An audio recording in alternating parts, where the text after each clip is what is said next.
കവിഞ്ഞൊഴുകുന്ന അനുഗ്രഹത്തിലേക്ക് നിങ്ങൾക്കേവർക്കും സ്വാഗതം. നമ്മൾ കഴിഞ്ഞ ദിവസം കർത്താവിൻ്റെ ദാസൻ തോമസ് ഊട്ടി ബ്രദറിൻ്റെ ഒരു നല്ല സന്ദേശം നമ്മൾ കേട്ടു.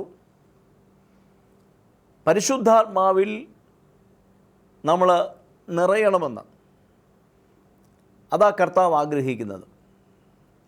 പരിശുദ്ധാത്മാവിൽ ഞാൻ നിറയുമ്പോഴാണ്, പരിശുദ്ധാത്മാവ് എന്നിൽ വരുമ്പോഴാണ് ദൈവത്തിൻ്റെ യഥാർത്ഥ പദ്ധതി, എന്നെക്കുറിച്ചുള്ള ദൈവത്തിൻ്റെ ഉദ്ദേശം എന്താണെന്ന് എനിക്ക് മനസ്സിലാകുന്നത്. വാസ്തവത്തിൽ നിങ്ങളെയും എന്നെക്കുറിച്ചുള്ള ദൈവത്തിൻ്റെ പദ്ധതി എന്താണെന്ന് നമുക്കിതുവരെ പിടികിട്ടിയിട്ടില്ല. ദേശത്ത് അനേകരുടെ മധ്യത്തിൽ കർത്താവിൻ്റെ പുനരുദ്ധാന ശക്തിയെ പ്രദർശിപ്പിക്കുന്നവരായി, ദൈവത്തിൻ്റെ മഹത്വത്തെ കാണിച്ചു കൊടുക്കുന്നവരായി നമ്മളെ നിർത്തണമെന്നാണ് ദൈവത്തിൻ്റെ പദ്ധതി. ആ പദ്ധതി എനിക്ക് മനസ്സിലാകണമെങ്കിൽ എന്നിൽ ദൈവത്തിൻ്റെ ആത്മാവ് പ്രവർത്തിക്കണം. അതുകൊണ്ട് ഇന്ന് കേൾക്കുന്ന വചനങ്ങൾ നമുക്കൊന്ന് ഏറ്റെടുക്കാം. പരിശുദ്ധാത്മാവിന് വേണ്ടി നമുക്കൊന്ന് വാഞ്ചിക്കാം. കർത്താവ് നിങ്ങളെ ആത്മാവിൽ നിറയ്ക്കും. നിങ്ങളുടെ മുമ്പിൽ വഴികളും വാതിലുകളും കർത്താവ് തുറക്കും. നമുക്കിന്നത്തെ സന്ദേശത്തിലേക്ക് നമുക്ക് പ്രവേശിക്കാം. കർത്താവ് നിങ്ങളെ അനുഗ്രഹിക്കട്ടെ.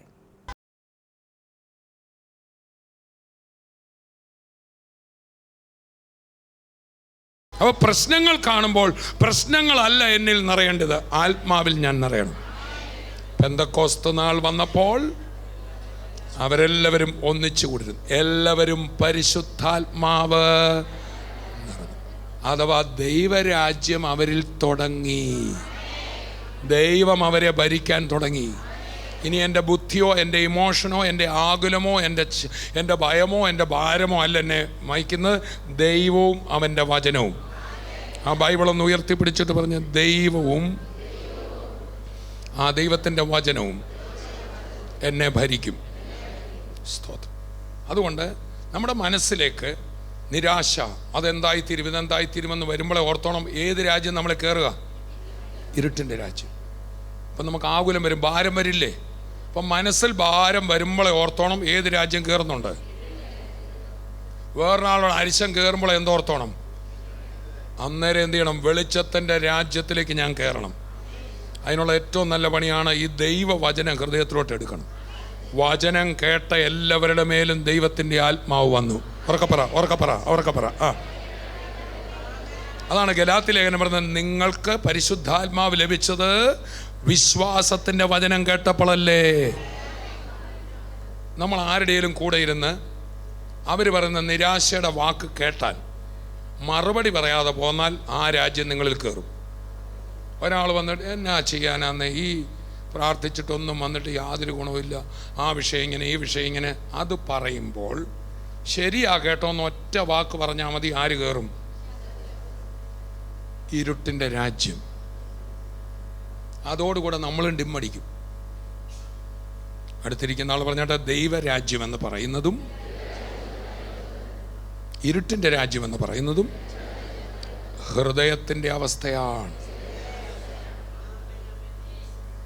അവിടെ ഞാൻ തന്നെ ശ്രമിക്കണം. ആത്മാവ് നിറഞ്ഞവരായി സങ്കീർത്തനങ്ങളാലും സ്തുതികളാലും ആത്മീയഗീതങ്ങളാലും നിർബന്ധപൂർവം ഞാൻ ചില വചനമൊക്കെ ഹൃദയത്തിൽ ഏറ്റുപറഞ്ഞ് ആത്മാഭിഷേകത്തിൽ നിറഞ്ഞ് അന്യഭാഷയൊക്കെ പറഞ്ഞ് പാട്ടുപാടി സ്തുതിച്ച് ധ്യാനിച്ചും മാനിച്ചു വന്ന് പോയേ ദൈവരാജ്യം നിനക്ക് അനുഭവിക്കാം.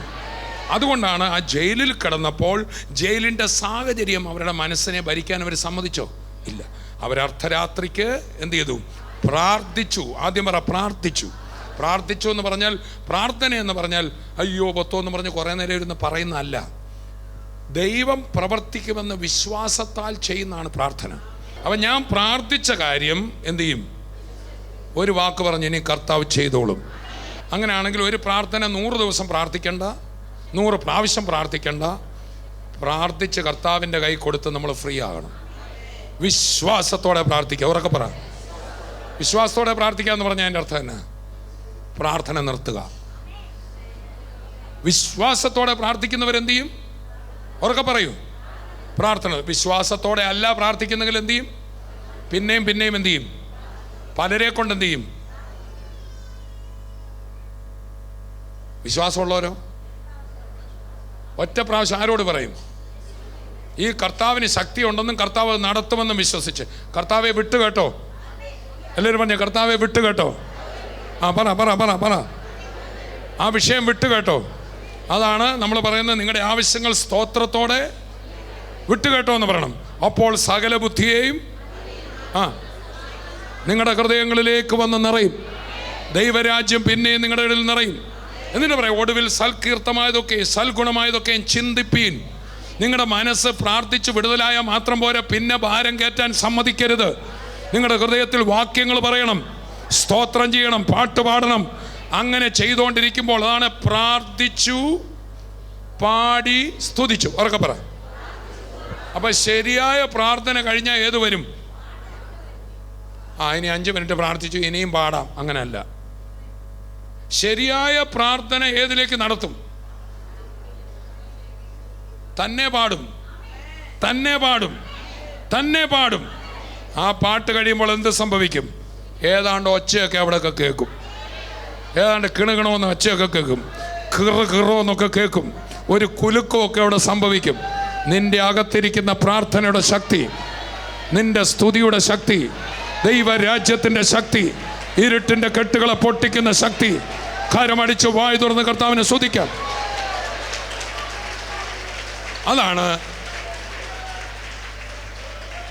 അതാണ് മത്തായിയുടെ സുവിശേഷത്തിൽ ഗിരിപ്രഭാഷണത്തിൽ കർത്താവ് പറഞ്ഞ, ആകയാൽ എന്ത് തിന്നും, എന്ത് കുടിക്കും, എന്തുടുക്കും എന്നിങ്ങനെ നിങ്ങൾ എന്ത് ചെയ്യരുത്? വിചാരപ്പെടരുത്. മുമ്പേ നിങ്ങൾ അവൻ്റെ രാജ്യം. ഈ ഭൗതിക കാര്യങ്ങളൊക്കെ അങ്ങ് വിടുക. കൈ കൊടുത്ത് പറഞ്ഞേ.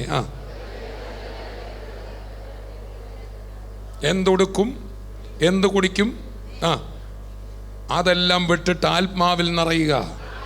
ദൈവരാജ്യം അനുഭവിക്കുക. ആത്മാവിൽ സ്തുതിക്കുക. കർത്താവെ നിന്റെ കയ്യിലോട്ട് വിട്ടു. ഭൗതിക കാര്യങ്ങളെല്ലാം നീ നടത്തിയതിനായി നന്ദി. മോടെ കാര്യം മോൻ്റെ കാര്യം, എൻ്റെ കാര്യം ഓഫീസിലെ കാര്യം, ശുശ്രൂഷയുടെ കാര്യം, ശാരീരിക കാര്യം നിന്റെ കയ്യിലോട്ട് വിട്ടു. നീ എനിക്ക് തന്ന ആത്മാവിൽ ഞാൻ നിറയാൻ പോവാ. ആത്മാവിനെ തന്നായിരുന്നോ? ഞാൻ ദൈവമക്കളൊരു കാര്യം, ഒരു വലിയ സത്യം പറയാം. നിനക്ക് ദൈവം തന്ന ഏറ്റവും വലിയ അനുഗ്രഹം നിനക്കുള്ള 10 സെൻറ്റ് ഭൂമിയല്ല, 10 ഏക്കർ ഭൂമിയല്ല. നിനക്ക് തന്ന ഏറ്റവും വലിയ അനുഗ്രഹം ഈ ലോകത്തിൽ നിനക്ക് ലഭിച്ച ഉയർച്ചയല്ല. നിനക്ക് തന്ന ഏറ്റവും വലിയ അനുഗ്രഹം ആ ജോലിയല്ല. നിനക്ക് കിട്ടിയ ഏറ്റവും വലിയ അനുഗ്രഹം യേശുവാണ്.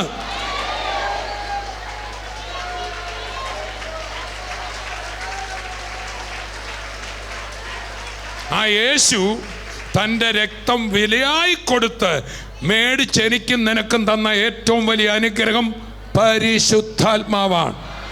ഉറക്കെ പറഞ്ഞ, പിതാവ് തന്ന ഏറ്റവും വലിയ ദാനം യേശുവാണ്. യേശു തന്ന ഏറ്റവും വലിയ ദാനം ആരാ? ആ പരിശുദ്ധാത്മാവ് ഉണ്ടെങ്കിൽ ബാക്കിയെല്ലാം കിട്ടും. അടുത്തിരിക്കുന്ന ആൾ പറ, ആത്മാവിനെ ഉപയോഗിക്കാൻ പഠിക്കണം. സ്വോത്രം എന്ന് പറഞ്ഞ് കരങ്ങൾ തൊട്ട് പറ, പരിശുദ്ധാത്മാവിനെ ഉപയോഗിക്കാൻ പഠിക്കണം.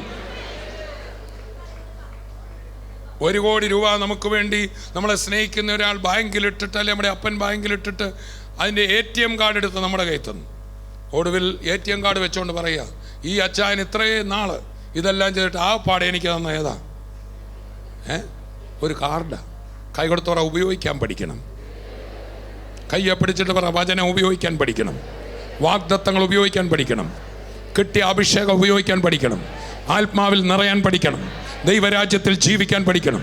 ഏത് പ്രതിസന്ധിയുടെ മുകളിൽ ആത്മാവിൽ കയറി ജീവിക്കാൻ ദൈവം നിനക്ക് കൃപ തന്നിരിക്കുക. നിന്റെ നാവിൽ കർത്താവ് അത്ഭുതം തന്നിരിക്കുക. ഒന്നും നിന്നെ തൊടത്തില്ല, ഒന്നും നിന്നെ തകർക്കത്തില്ല. നമ്മുടെ കായ്ക്കുന്ന പെന്തക്കോസ്ത് നാൾ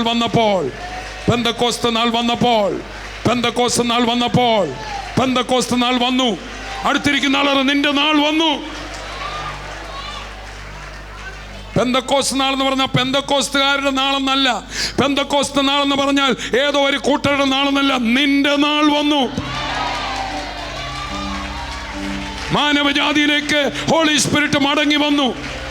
ഈശ്വരൻ മടങ്ങി വന്നു. ദൈവം മടങ്ങി വന്നു. ദൈവ ചൈതന്യം മനുഷ്യനിൽ തിരികെ എത്തി. അതാണ് പെന്തക്കോസ്ത് നാൾ. അവിടെ നമ്മൾ വായിക്കുന്നത് വചനം കൂടുതൽ അറിയാവുന്നവർ നിറഞ്ഞെന്നാണോ? അല്ല. അവിടെ നമ്മൾ വായിക്കുന്ന കൂടുതൽ പ്രാർത്ഥിച്ചവർ നിറഞ്ഞെന്നാണോ? അല്ല. അവിടെ നമ്മൾ നിറഞ്ഞത് സഭയിൽ കുറച്ച് പേരെ മാത്രം നിറച്ചെന്നാണോ? പിന്നെ എല്ലാവരും വിളിച്ചു പറ. ഈ നാളെല്ലാവരുടെയും നാളാ. വിളിച്ചു പറഞ്ഞാട്ടെ. നമ്മൾ ഇതുവരെ കേട്ടത് ആത്മാവിൽ നിറഞ്ഞ് ജീവിക്കുക എന്നത് എന്താണ്? ഇനി പരിശുദ്ധാത്മാവിൻ്റെ നല്ലൊരു ഭാഗമാണ് ആത്മാവിൻ്റെ വെളിപ്പാടിൽ ജീവിക്കുക. എല്ലാവരും പറഞ്ഞാട്ടെ. നമ്മൾ ഈ ലോകത്ത് എന്തെങ്കിലും കണ്ടാൽ ഉടനെ, ഏതൊരു പ്രതിസന്ധി വന്ന ഉടനെ, എന്തെങ്കിലും കാര്യങ്ങൾ നടക്കുന്നില്ല എന്ന് കണ്ടാൽ അയ്യോ എന്ന് വെക്കുമ്പോൾ ആ പ്രശ്നം മാത്രമേ നമ്മൾ കാണുന്നുള്ളൂ. എന്നാൽ പരിശുദ്ധാത്മാവിനെ ദൈവം നമുക്ക് തന്നത്, മുമ്പേ പറഞ്ഞ പോലെ ആത്മനിറവിലാവുമ്പോൾ ദൈവരാജ്യത്തിൻ്റെ സന്തോഷം നമുക്കുണ്ടാവും. അല്ലേ? വചനം പറഞ്ഞ് ആത്മാവിൽ നിറഞ്ഞ് അന്യഭാഷയിൽ സംസാരിച്ച് പാട്ടുപാടി സ്തുതിക്കുമ്പോൾ സന്തോഷം ഉണ്ടാകത്തില്ലേ? ആ ദൈവരാജ്യം ഭക്ഷണവും പാനീയവുമല്ല, നീതിയും സമാധാനവും പരിശുദ്ധാത്മാവിൽ സന്തോഷവും അത്ര. ആ ആത്മസന്തോഷം അനുഭവിക്കുമ്പോൾ ഏത് പ്രതിസന്ധിയും തകർന്നു പോകും. എന്നാൽ പ്രതിസന്ധികളിൽ ഇരിക്കുമ്പോൾ തന്നെ ഈ പ്രതിസന്ധികൾക്കപ്പുറത്ത് ദൈവം വെച്ചിരിക്കുന്നത് കണ്ട് ജീവിക്കുന്നതാണ് വെളിപ്പാടിൻ്റെ ജീവിതം. ഉറക്കെ പറയൂ, വെളിപ്പാടിൻ്റെ ജീവിതം. സ്തോത്രം. അപ്പോൾ പരിശുദ്ധാത്മാവിനെ തന്ന ആത്മനിറവിൽ ജീവിക്കാൻ മാത്രമല്ല, അങ്ങ് ദൂരെ ഉള്ളത് കാണുന്ന ഒരു ടെലിസ്കോപ്പ് കൂടെയാണ് പരിശുദ്ധാത്മാവ്. മനസ്സിലാവുന്നുണ്ടോ? നമുക്ക് വായിക്കാം 1 കൊരിന്ത്യർ 2-ാം അധ്യായം 9 മുതലുള്ള വാക്യങ്ങൾ. 1 കൊരിന്ത്യർ 2-ാം അധ്യായം 9 മുതൽ. ദൈവം തന്നെ സ്നേഹിക്കുന്നവർക്ക് ഒരുക്കിയിട്ടുള്ളത്, ദൈവം തന്നെ സ്നേഹിക്കുന്നവർക്ക് ഒരുക്കിയിട്ടുള്ളത്, ഉറക്കെ പറ, ഒരുക്കിയിട്ടുള്ളത്. സ്നേഹിക്കുന്നവർക്ക് എന്തോ ചെയ്തിരിക്കുക? അല്ല, ഇനി ഒരുക്കാൻ പോവല്ല, പിന്നെന്ത് ചെയ്തിരിക്കുക? ഒരുക്കിയിരിക്കുക. അത് നിത്യമായ കാര്യങ്ങളും ഈ ലോകത്തിലെ കാര്യങ്ങളും. ഇവിടെ വാസ്തവത്തിൽ ക്രിസ്തുവിനെ ലോക സൃഷ്ടിക്ക് മുമ്പേ ഒരുക്കിയ കാര്യം ഇവിടെ പറയുന്നു. നമുക്ക് വേണ്ടി ആരെ ഒരുക്കി? അപ്പോൾ തന്നെ റോമാലേഖനം പറയാണ്, സ്വന്തം പുത്രനെ ആദരിക്കാതെ നമുക്ക് തന്നവൻ അവനോട് കൂടെ സകലവും തരാതിരിക്കുക. അപ്പോൾ ക്രിസ്തുവിനെ ഒരുക്കിയ കൂടെ ക്രിസ്തുവിനകത്ത് എന്തുണ്ട്? സകലതുമുണ്ട്. അതാണ് പത്രോസിൻ്റെ ലേഖനത്തിൽ പറയുന്നത്, നമ്മുടെ ജീവനും ഭക്തിക്കും വേണ്ടിയതൊക്കെയും ഈ ക്രിസ്തുവിൽ വെച്ചിട്ടുണ്ട്. നമ്മുടെ ആത്മീയ കാര്യം മാത്രമല്ല, നമ്മളെ രക്ഷിക്കപ്പെടുത്തി സ്വർഗത്തിൽ കൊണ്ടുപോകുന്ന കാര്യം മാത്രമല്ല, നമ്മുടെ കുഞ്ഞുങ്ങൾക്ക് വേണ്ടത്, നമുക്ക് വേണ്ടത്, നമ്മുടെ ഭൗതികം ആത്മീയം എല്ലാം എന്തൊക്കെ ഉണ്ടോ അത് മുഴുവൻ ക്രിസ്തുവിൽ എന്ത് ചെയ്തിരിക്കുകയാണ്? ഒരുക്കി വെച്ചിരിക്കും. പക്ഷെ നമ്മുടെ പ്രോബ്ലം ഇതാണ്, കൈ കിട്ടിയാലേ, കണ്ണിൽ കണ്ടാലേ നമുക്ക് സന്തോഷിക്കാൻ പറ്റത്തു. ഒരു കൈക്കുഞ്ഞ് അതിന് വിശക്കുമ്പോൾ അത് കരയും. അതിന് കരയാൻ മാത്രമേ അറിയൂ. അതിന് ആ പാൽക്കുപ്പി അതിൻ്റെ ചുണ്ടിൽ മുട്ടിയാൽ മാത്രമേ അത് കരച്ചിൽ നിർത്തത്തുള്ളൂ. അതുവരെ എന്ത് ചെയ്തുകൊണ്ടിരിക്കും? അത് കരഞ്ഞുകൊണ്ട്. എന്നാൽ കുറച്ചുകൂടെ വളർന്നൊരു കുഞ്ഞിന് അമ്മ ഇപ്പോൾ കൊണ്ടുവരാമെന്ന് പറഞ്ഞാൽ വാക്ക് കേൾക്കുമ്പോൾ എന്ത് ചെയ്യും? അത് ആത്മീയത്തിലും ഈ വളർച്ചയുണ്ട്. കർത്താവിൻ്റെ വിടുതൽ കണ്ടു മാത്രം ഒരു സ്തോത്രം പറയുന്നവരുണ്ട്. എന്നാൽ ദൈവത്തിൻ്റെ വാഗ്ദത്തങ്ങളല്ലേ ആ പുസ്തകം ഒന്ന് ഉയർത്തിപ്പിടിച്ച് ഇതിനകത്ത് എന്താ പറയുന്നത്? അമ്മ ഇപ്പം കൊണ്ടുവരാമെന്നാണ് പറയുന്നത്. എന്തോ പറയുന്നത്? ഇതിനകത്ത് എന്താ പറയുന്നത്? അപ്പം ഈ വാഗ്ദത്തം വായിക്കുമ്പോൾ സമാധാനം കിട്ടുന്നത് അടുത്ത ലെവലിലുള്ള വളർച്ചയാണ്. ഇതിനകത്തുണ്ടോ? എനിക്കുണ്ട് എന്ന് ഉയർത്തി പറഞ്ഞ അമ്മ പറഞ്ഞിട്ടുണ്ടോ? എനിക്കുണ്ട്. മൂന്നാമത്തെ ഒരു വളർച്ചയുണ്ട്. കുറച്ചുകൂടെ വളർന്ന പിള്ളേരാണെങ്കിൽ അവരെന്ത് ചെയ്യും? അമ്മയോട് ചോദിക്കാനും നിൽക്കത്തില്ല, എടുത്ത് അങ്ങ് കുടിക്കും. ഈ ലെവലിലൊക്കെ ആത്മീയമായിട്ടും കാര്യങ്ങൾ പ്രാപിക്കുന്നതിൽ നമ്മളെ വളർത്തിക്കൊണ്ടാണ് കർത്താവ് ഇരിക്കുന്നു. നമ്മൾ കരഞ്ഞാലും കർത്താവ് പ്രവർത്തിക്കും. പക്ഷെ കരയുന്ന സ്ഥിതിയിൽ നിന്ന് വളരണമെന്നാണ് കർത്താവിൻ്റെ ആഗ്രഹം. Praise the Lord. അയ്യോ പൊത്തോ വെക്കുന്ന ഒരു സ്ഥിതിയിൽ നമ്മൾ എന്ത് ചെയ്യണം? വളരണം. ദൈവം തന്നെ സ്നേഹിക്കുന്നവർക്ക് ഒരുക്കിയിട്ടുള്ളത് കണ്ണ് കണ്ടിട്ടില്ല, ചെവി കേട്ടിട്ടില്ല, ഒരു മനുഷ്യൻ്റെ ഹൃദയത്തിൽ തോന്നിയിട്ടില്ല. നമ്മളവിടെ വായിക്കുമ്പോൾ നമുക്ക് വ്യക്തമായിട്ട് മനസ്സിലാവും. ഒരു കണ്ണ് കണ്ടിട്ടില്ല എന്ന് പറഞ്ഞ ഒന്ന് പിശാചാ കാണാത്തത്. ആരാണ്? ദൈവമക്കൾക്ക് വേണ്ടി ദൈവം തമ്പുരാൻ ഒരുക്കിയിരിക്കുന്ന ആരിതുവരെ കണ്ടിട്ടില്ല. അതാണ് അതിൻ്റെ മോളിൽ പറയുന്നത്, നമ്മുടെ തേജസ്സിനായി ദൈവം മുന്നൊരുക്കിയത്. അഥവാ ക്രിസ്തുവിനെ, അഥവാ ക്രിസ്തുവിൻ്റെ ക്രൂശീകരണത്തിലൂടെ, അവൻ്റെ കഷ്ടാനുഭവങ്ങളിലൂടെ നമുക്ക് ഒരു വിടുതലുണ്ടെന്ന ദൈവം വെച്ചിരുന്നു അല്ലേ? അത് ആർക്കറിയാൻ മേലായിരുന്നു? പിശാചിന്. അതാണ് അതിൻ്റെ മുകളിൽ പറഞ്ഞത്, അത് അറിഞ്ഞിരുന്നു എങ്കിൽ അവർ തേജസ്സിൻ്റെ കർത്താവിനെ ക്രൂശിക്കയില്ലായിരുന്നു. ശിഷ്യന്മാരുടെ ജീവിതത്തിലെ ഏറ്റവും വലിയ പ്രതിസന്ധി അല്ലായിരുന്നോ ക്രിസ്തുവിൻ്റെ ക്രൂശീകരണം? പക്ഷെ ആ പ്രതിസന്ധിക്കകത്ത് തന്നെ ഏതൊരുക്കി വെച്ചിരുന്നു? വിടുതൽ ഒരുക്കി. അങ്ങനെയാണെങ്കിൽ ഇന്ന് എന്നെ കേൾക്കുന്ന കർത്താവിൽ വിശ്വസിച്ച എല്ലാ ദൈവമക്കളും ഞാൻ പറയാം, പ്രതിസന്ധി എന്ന് നിങ്ങൾ ഉദ്ദേശിക്കുന്ന വിഷയത്തിനകത്ത് തന്നെ വിടുതൽ ഒരുക്കാൻ കർത്താവിന് കഴിവുണ്ടോ ഇല്ലയോ? ഈ 33 വർഷത്തെ എൻ്റെ ആത്മീയ ജീവിതത്തിൽ ഞാൻ പറയട്ടെ, പറഞ്ഞതെല്ലാം അതിലുപരി നടന്നു. നാം ചോദിക്കുന്നതിലും അടുത്തിരിക്കുന്ന ആൾ പറ, ചോദ്യത്തിൻ്റെ രീതി മാറ്റണം, നനയ്ക്കുന്ന രീതി മാറ്റണം, നിരാശ കാണരുത്. പറഞ്ഞേ, നമുക്ക് വേണം ഇരുന്നുകൊണ്ട് കാണാം, ഞാൻ വയസ്സനാകുന്നു, എല്ലാവരും എന്നെ കൈവിടുന്നു, എൻ്റെ ഗതി താഴോട്ടു. ഈ ചിത്രം സാത്താൻ കാണിക്കും. ഒരു ചിത്രങ്ങളിലൂടെയാണ് എല്ലാം പ്രവർത്തിക്കുന്നത്. നമ്മുടെ മനസ്സ് ഇപ്പം നിങ്ങൾക്ക് പെട്ടെന്ന് ഞാൻ നിങ്ങൾ പറയാം, നിങ്ങൾ പഠിച്ച സ്കൂളിലോട്ട് പോയേ, എല്ലാവരും പോയില്ലേ? പോയി. മലയാളം പഠിപ്പിച്ച ടീച്ചറിൻ്റെ അടുത്തോട്ടൊന്ന് പോയി അല്ലേ? ഒരു ചിത്രം വന്നു, ഒരു ഒരു ഒരു പിക്ചർ ക്ലിപ്പുകളായിട്ടാണ് നമ്മുടെ മനസ്സിലെല്ലാം ഇരിക്കുന്നത്. അതുകൊണ്ടാണ് ദൈവം പ്രവർത്തിക്കുന്ന, പിശാചും പ്രവർത്തിക്കും. നമ്മുടെ അകത്തെ ചിത്രങ്ങൾ മാറ്റണം. അതുകൊണ്ടാണ് അബ്രഹാമിനോട് പറഞ്ഞത്, നീ വെളിയിൽ വരിക. നീ അകത്തിരുന്നുകൊണ്ട് ഓരോന്നൊക്കെ നിരാശ കണ്ടുകൊണ്ടിരിക്കുകയല്ലേ, നീ ആണ്ട് ആകാശത്തേക്ക് നോക്കുക, നിനക്ക് ചില പുതിയ ചിത്രങ്ങൾ ഞാൻ തരാൻ പോകും. ദൈവം തന്നെ സ്നേഹിക്കുന്നവർക്ക് ഒരുക്കിയിട്ടുള്ളത് കണ്ണ് കണ്ടിട്ടില്ല, ചെവി കേട്ട്, നമുക്ക് അവൻ വെളിപ്പെടുത്തും, നമുക്കവൻ വെളിപ്പെടുത്തും, നമുക്കവൻ വെളിപ്പെടുത്തും. ചേർന്ന് കർത്താവിനെ സ്തുതിക്കാം, വീണ്ടും കർത്താവിനെ മഹത്വപ്പെടുത്തിയാട്ട്. അപ്പോസ്തല പ്രവർത്തികളുടെ ഒരു സംഭവം വായിച്ചുകൊണ്ട് നമുക്ക് അവസാനിപ്പിക്കാം. എല്ലാവരും പറഞ്ഞ വെളിപ്പാട്, അവരൊക്കെ പറയും വെളിപ്പാട്. ഓക്കെ, അതിനു മുമ്പ് നമുക്കെല്ലാം അറിയാവുന്ന ഒരു വാക്യം വായിച്ചിട്ട് അപ്പോസ്തല പ്രവർത്തികളിലേക്ക്. എഫേസ് ലേഖനത്തിലെ പൗലോസിൻ്റെ പ്രാർത്ഥന, എഫേസ് ലേഖനം 1-ാം അധ്യായം 15 മുതൽ പെട്ടെന്ന് വായിക്കാം. എഫേസർ 1:15.